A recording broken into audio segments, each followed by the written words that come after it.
What if the person who could change the world was the one no one ever noticed? The forgotten orphan. The invisible dreamer. Meet Malik Avery, a boy who started with nothing but a burning desire to make a difference.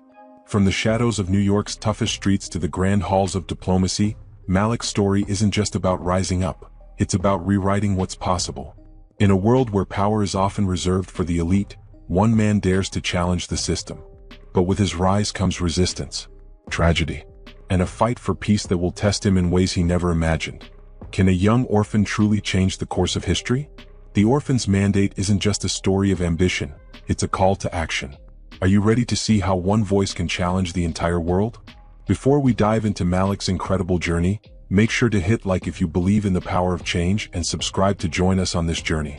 And we'd love to hear your thoughts. Leave a comment below and tell us, what do you think it takes to break through society's barriers? Let's get started. The orphan's mandate follows the extraordinary journey of Malik Avery, a young black orphan from New York who rises against the odds to become the youngest United Nations peace ambassador in history. Cast aside by society and overlooked by those in power, Malik's determination to change the world begins with a single act of courage: to pursue education despite every obstacle.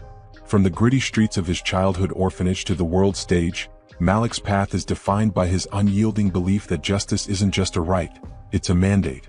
When tragedy strikes at a peace summit in Nairobi, Malik's skills as a negotiator are put to the ultimate test, forcing him to confront both the political systems that shape the world and his own place within them.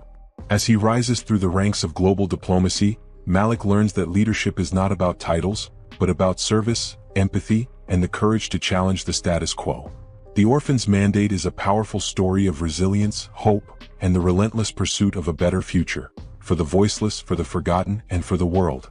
Can one man truly change the course of history? This story invites you to find out. Snow drifted softly past the rusted window grates of St. Imelda's home for boys. The Bronx streets beyond were choked with the gray silence of winter, but inside the orphanage, it was louder than usual. Boys shouted over each other in the common room. Some argued over a card game, others fought over second helpings of Tuesday stew. In the far corner of the room, half hidden beneath a splintering bookshelf, sat Malik Avery. He was 10 years old, thin as a line of chalk, with eyes that seemed too old for his face.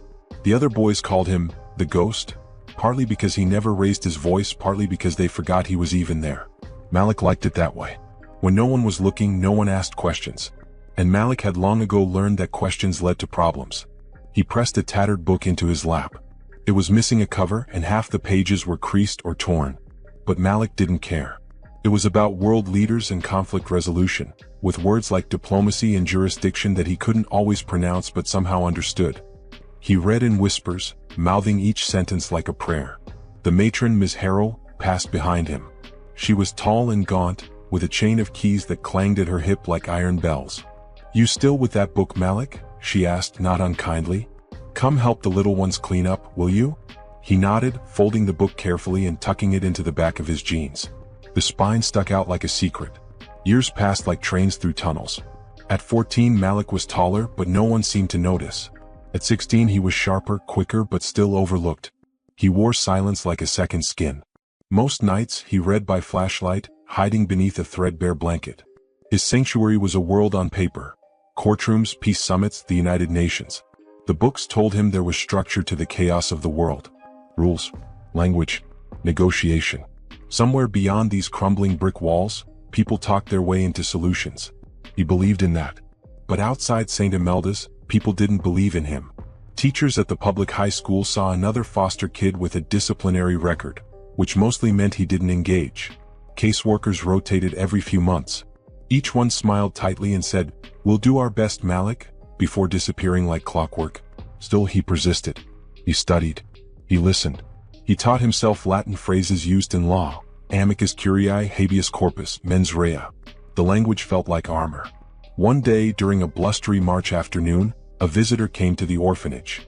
A woman named Mrs. Clarendon from a non-profit that provided scholarships for underprivileged youth. She wore a blue blazer and walked with the calm of someone who had seen many systems fail. "Do any of you like reading?" she asked a group of boys huddled around a television. Laughter followed. Someone threw a pillow. But Malik stepped forward, holding out a worn paperback.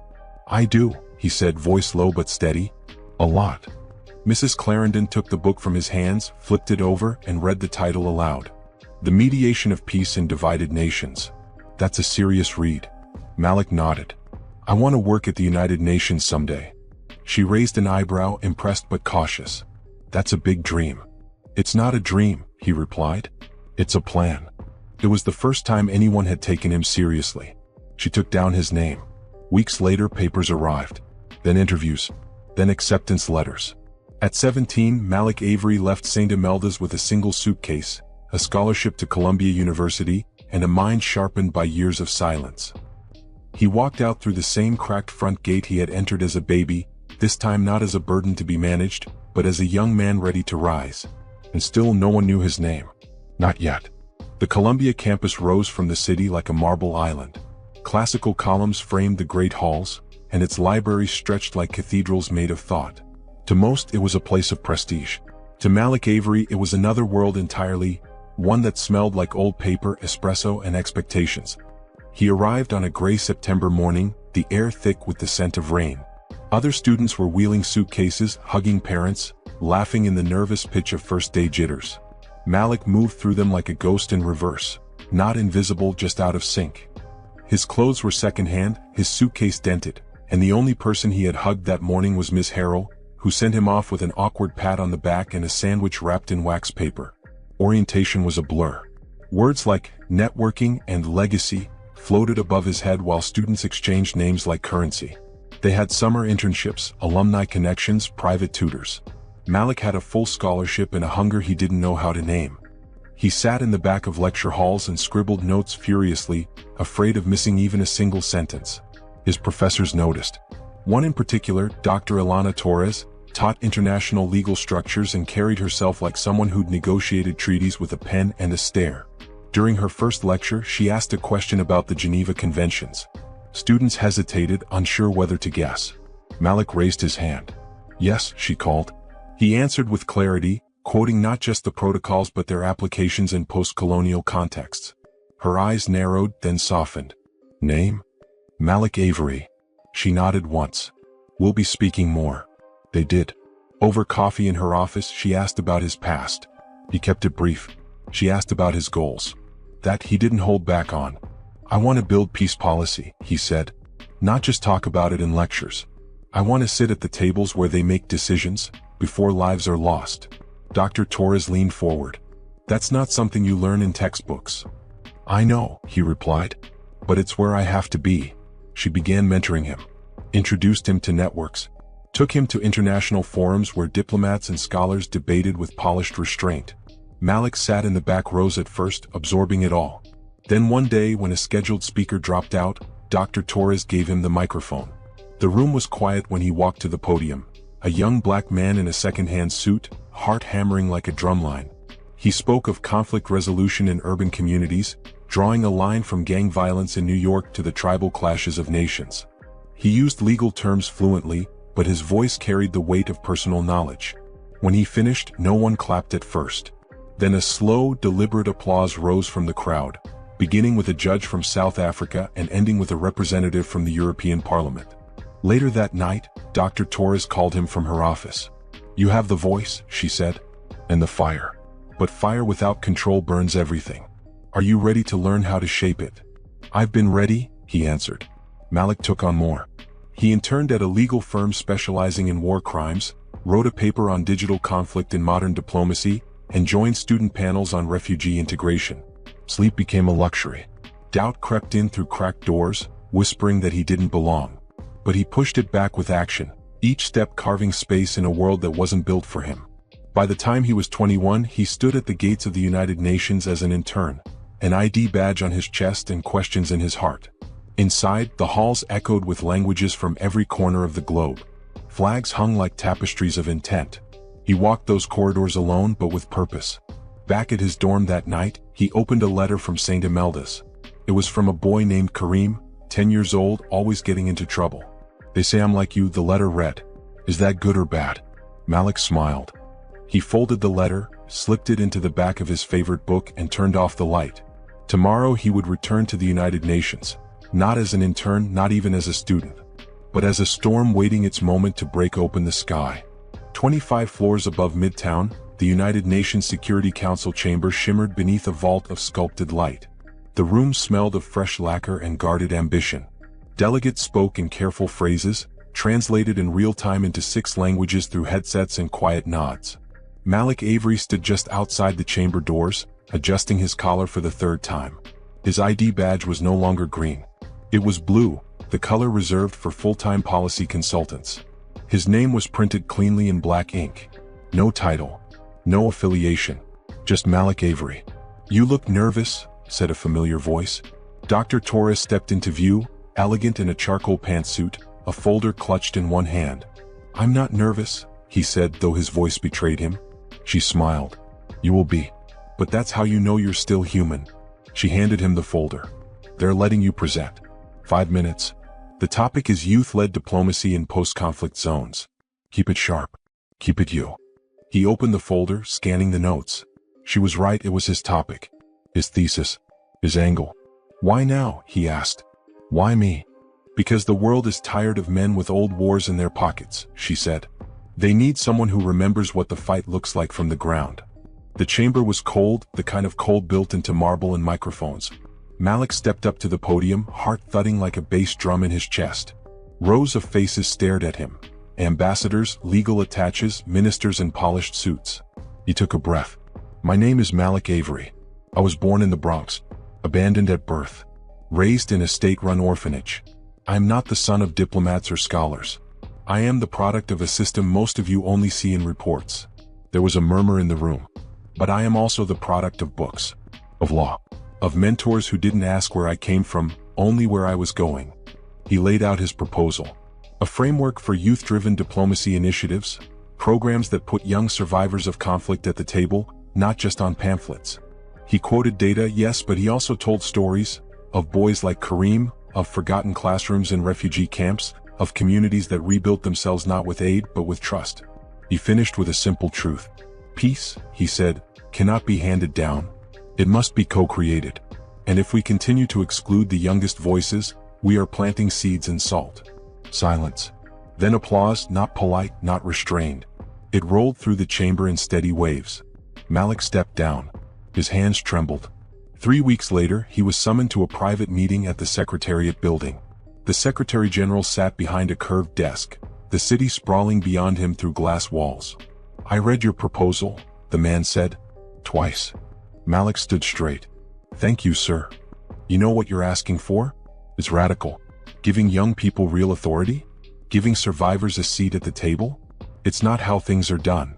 "I know," Malik said. "But it's how things have to change." The Secretary General leaned back, fingers steepled. "You speak like someone who's already seen the next world. I've seen what happens when the current one forgets people." The man studied him, then reached into a drawer. He placed a small envelope on the desk. Malik stepped forward, opened it, and froze.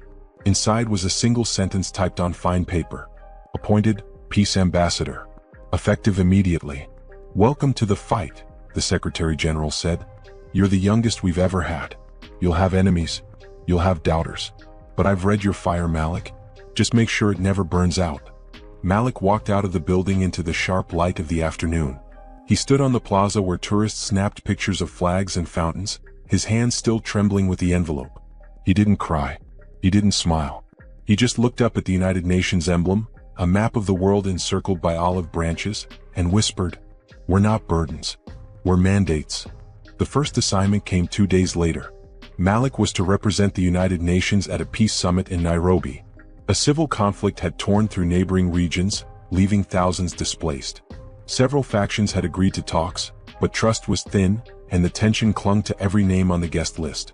He stared at the itinerary emailed to him, the flight number blinking at the top.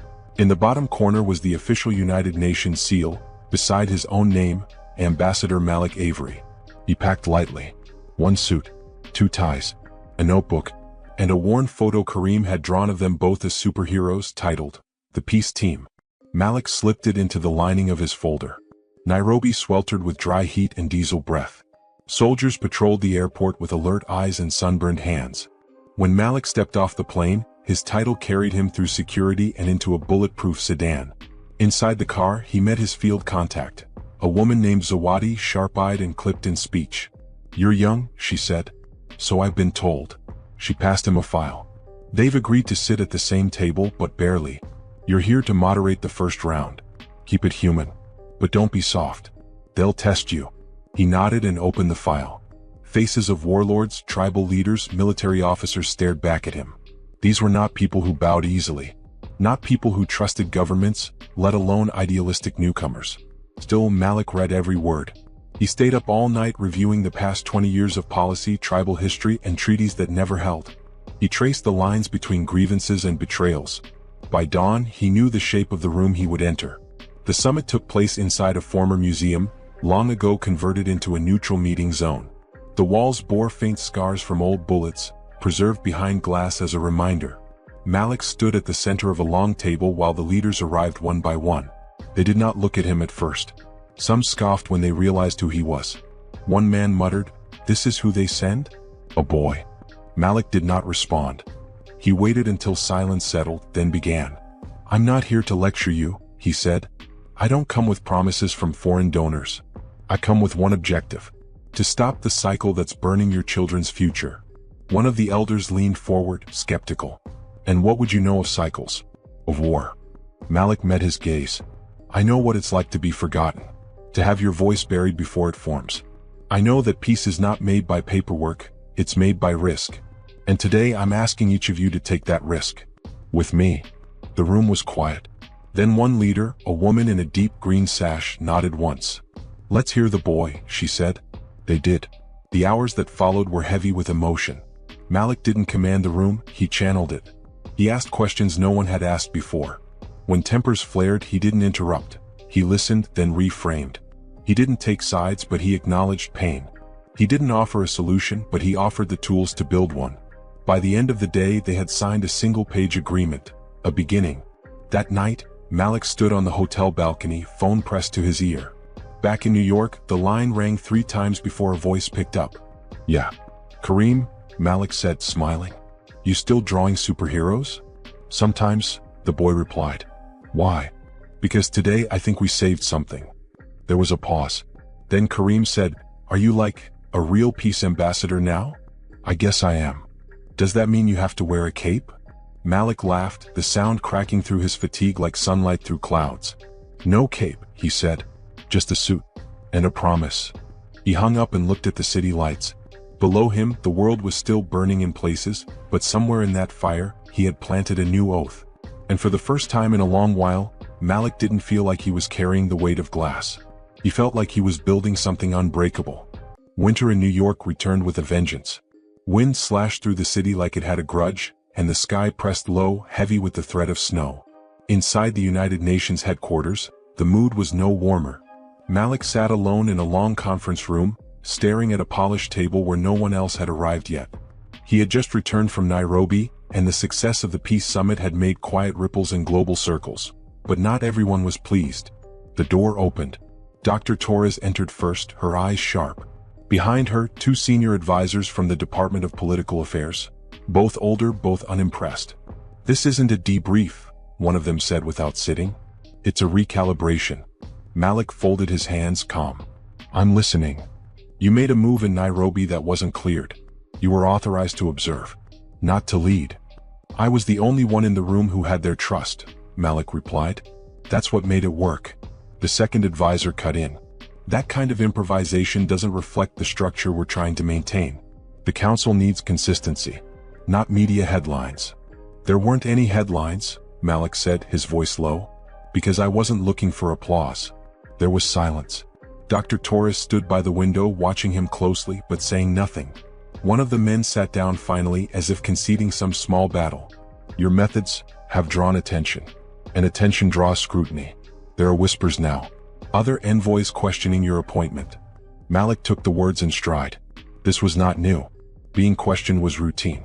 Being underestimated was familiar. "What do you want me to do?" he asked. "Lay low," the other man said. "No field work for now. Focus on internal reports. Let the senior diplomats carry the next leg." Pause. Then Malik stood. "With respect, sir, if your diplomats had carried the last leg, I wouldn't have had to go to Nairobi in the first place." There was no shouting. No escalation. Just quiet defiance. Dr. Torres finally spoke. He's right. Both advisors turned. The world is shifting, she said. Old channels aren't working. You sent him because no one else was getting through. And he got results. If we want to survive this century, we'll need more Maliks, not fewer. Neither man responded. One tapped his pen on the table. The other stood again, nodding once as if to say this conversation is over. After they left, Torres walked over. That was the hardest room to win, she said. I didn't win, Malik replied. I held my ground. That's more than most. Later that week, Malik was asked to speak at Columbia again. A student forum on modern diplomacy. He arrived late, slipping into the back of the lecture hall just as another speaker was finishing. His name hadn't been announced. There was no grand introduction. Just a quick nod from the moderator. He stepped to the front, took the mic, and looked out over the crowd. Bright eyes, fresh notebooks, a few faces he recognized from years ago when he sat in those very seats. I'm not here to teach you what to say, he began. I'm here to tell you what it costs. He spoke not of triumphs but of friction. Of rooms where every word was weighed and twisted. Of needing to be twice as prepared, 3 times as patient. Of being the youngest voice and still expected to bear the oldest burdens. But I've learned something, he said. When you walk into those spaces, the halls without applause, the rooms full of doubt, don't shrink. Take up your space. Fill it with truth. Because even if no one thanks you, the world will feel it. He stepped down without waiting for questions. A few students clapped, awkward and unsure. One girl stood up and said loudly, "You're the reason I'm studying law." That was enough. Outside, the wind had picked up again. But Malik didn't feel the cold. He walked through the city like he belonged to it, no longer a ghost. He was a name on paper. A voice behind policy. A body that refused to disappear. And as the snow began to fall, soft and defiant, he knew the fight was only beginning. The call came at 3:42 a.m. Malik's phone vibrated once, then twice. He jolted upright, already dressed in a t-shirt and sweatpants, his sleep light and restless. He reached for the phone. Zawadi's name flashed on the screen. He answered. What happened? There's been an attack, she said. Her voice was breathless, clipped by urgency. 2 youth delegates from the Nairobi summit were killed last night, ambushed outside a local education center. Malik's mouth went dry. Confirmed? Confirmed. There's more. Their names were on the pilot agreement you helped broker. Someone wanted to send a message. The silence between them cracked like glass. I need a flight, Malik said. You're not cleared for travel. I don't care. You think this is your fault? She asked. No, Malik replied. But it's now my responsibility. By the time Malik touched down in Nairobi, the air was thick with tension. Soldiers patrolled street corners again. The site of the attack had been sanitized, but the blood had already traveled, into headlines, into speeches, into the aching hearts of those who dared to believe peace had a chance. Zawadi met him at the airstrip. You shouldn't be here, she said. He stared at the skyline. But I am. They drove in silence, the tires thudding over potholes and the occasional scorch mark left by a Molotov. When they arrived at the community hall where the memorial was being held, the mood was electric with grief and suspicion. Inside, mourners packed the space. 2 small coffins were framed by candles and photographs. Boys barely into manhood, smiles still full of possibility. One of them had written Malik weeks ago, thanking him for bringing the world's ears to our voices. Now that voice was gone. A tribal elder approached Malik. He was dressed in ceremonial white, his eyes dark and unyielding. You came to bring peace, the elder said, but you brought a target instead. I came to open a door, Malik said. I didn't know who would walk through it. Then perhaps you should not build doors in other people's houses. The word struck hard. Malik did not flinch. I understand your anger, he said, but I will not apologize for trying to end a cycle that kills your sons and mine. The elder stared at him. After a long pause, he spoke again. Then you must finish what you started. With more than speeches. That night, Malik and Zawadi met in a hidden room above a local school. A trusted space. Bulletproof windows. No microphones. We need to reassemble the agreement, Malik said. Stronger. Public. More protected. Do you think anyone will sign it now? They have to, he said. Because if they don't, then the only thing that wins is fear. And I didn't come this far to let fear win. He wrote late into the night. Not on a laptop, but by hand, drafting a new version of the accord with thicker language, expanded protection clauses, youth advisory councils written into the center. He sent the first copies to his contacts in Geneva, then to Dr. Torres, then to every delegate still breathing from the original summit. It wasn't a treaty. It was a declaration. Days later, the names of the fallen youth were etched into the new document. Not as martyrs, as architects. At the press conference, Malik stood behind a podium once more, cameras blinking like eyes. "This is not redemption," he said. "This is resistance. We will not let blood silence progress. The ink we use today is not clean, it bleeds, but it binds us. And in that binding we move forward." A reporter raised her hand. "Ambassador Avery, are you afraid for your safety?" Malik looked out over the crowd. "Every day. But I'm more afraid of what happens if I stop." The room held its breath. Then the flashbulbs erupted. But Malik didn't flinch. He wasn't there for the photos, or the praise, or the critics. He was there because two boys had believed in him, and now they were gone. And Malik Avery would carry their memory like armor. Spring arrived in New York like a sigh. For the first time in years, the cherry blossoms outside the United Nations Secretariat bloomed early, their petals fluttering like whispered truths across concrete. Yet inside the headquarters, urgency still buzzed like fluorescent light.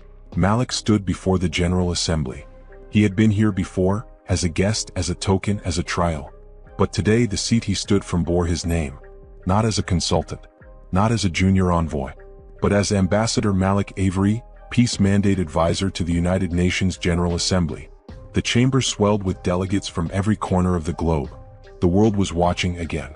But this time they were listening too. Malik stepped to the microphone and opened the leather-bound file in his hands. Inside was the final version of the Nairobi Accord. Revised, re-signed, reborn. It had been co-authored by 12 youth representatives from 6 conflict zones, and it carried over 50 endorsements from member states. But it wasn't just a document. It was a blueprint. "I stand before you," Malik said, "not as a diplomat by bloodline or by tradition. I stand here because when systems collapse, someone must rise.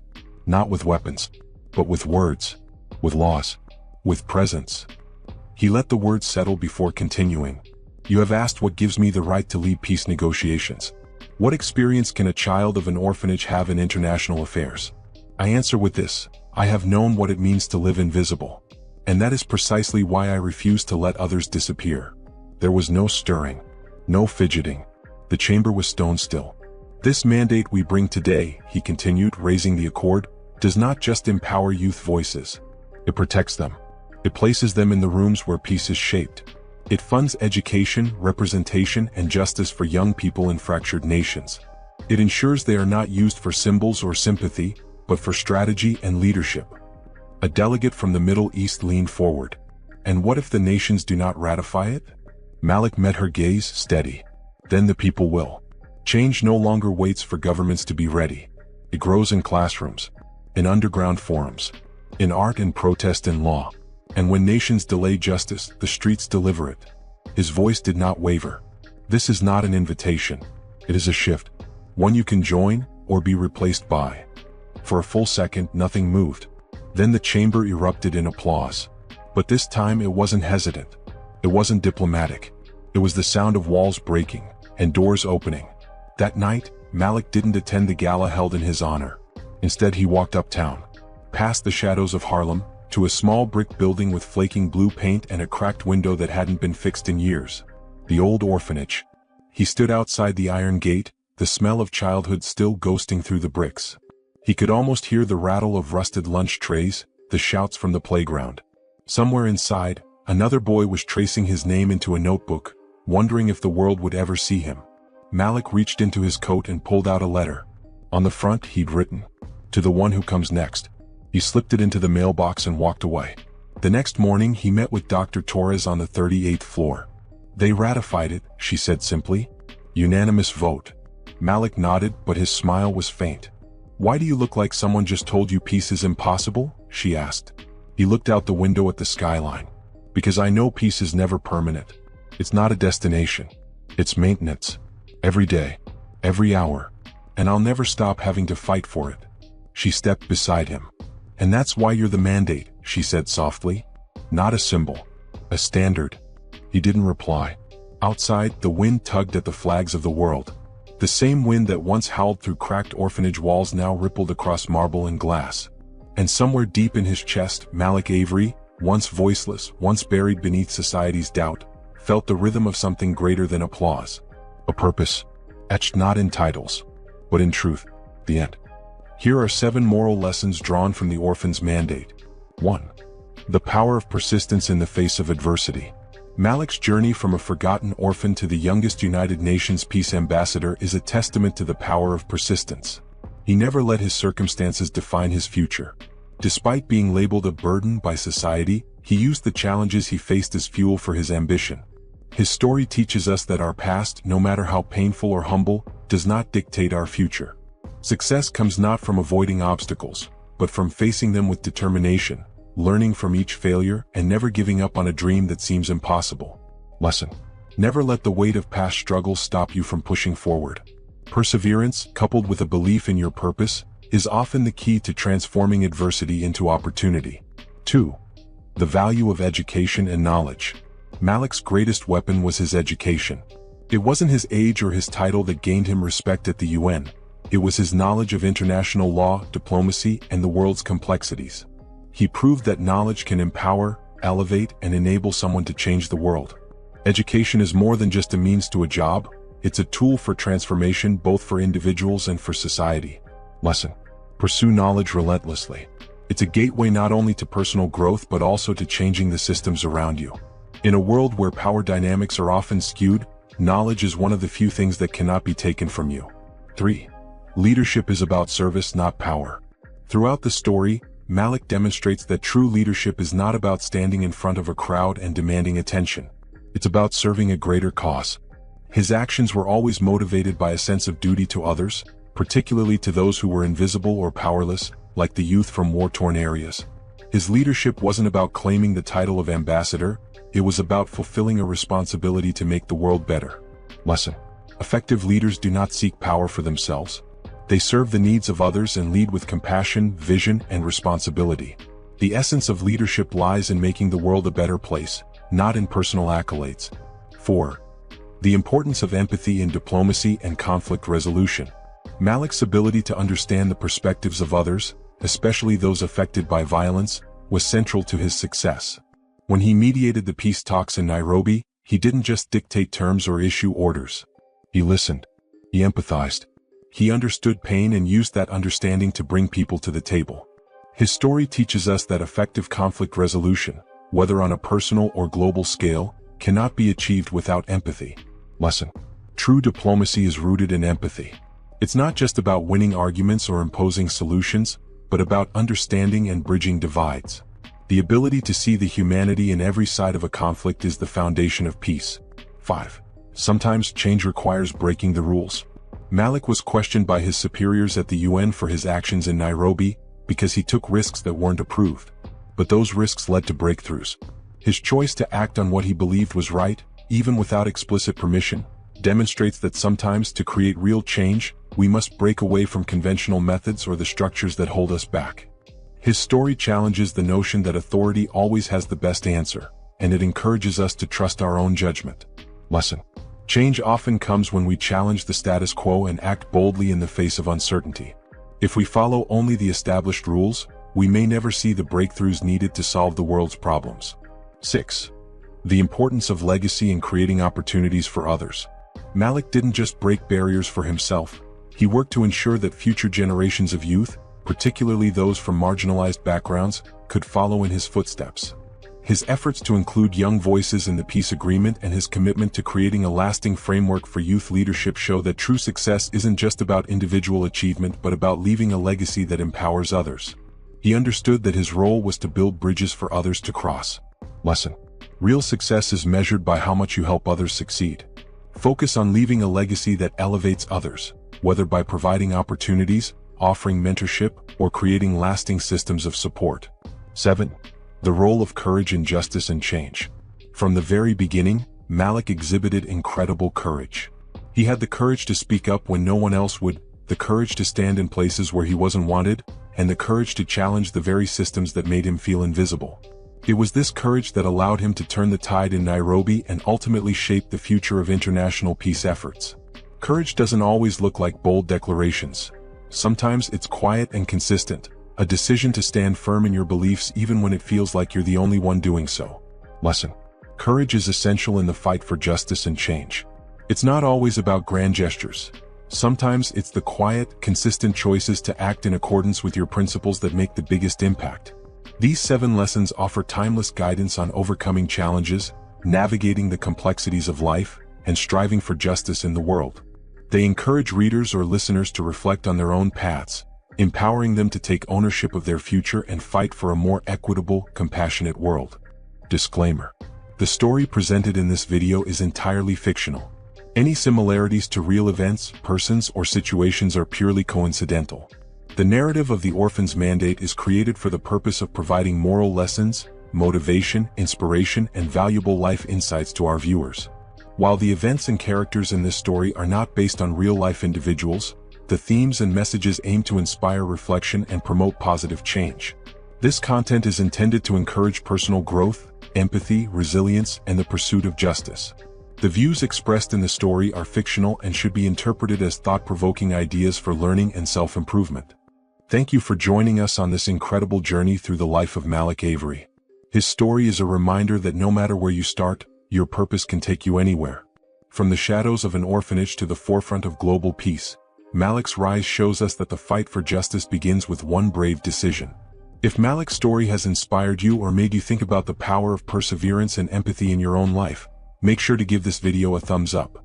And don't forget to subscribe so you can continue exploring more stories that motivate, challenge, and teach. If you want to see more powerful stories, motivational journeys, and thought-provoking content, check out the other videos on this channel. There's always a new story waiting to inspire you. Thank you for watching The Orphan's Mandate. Until next time, keep believing in the power of your own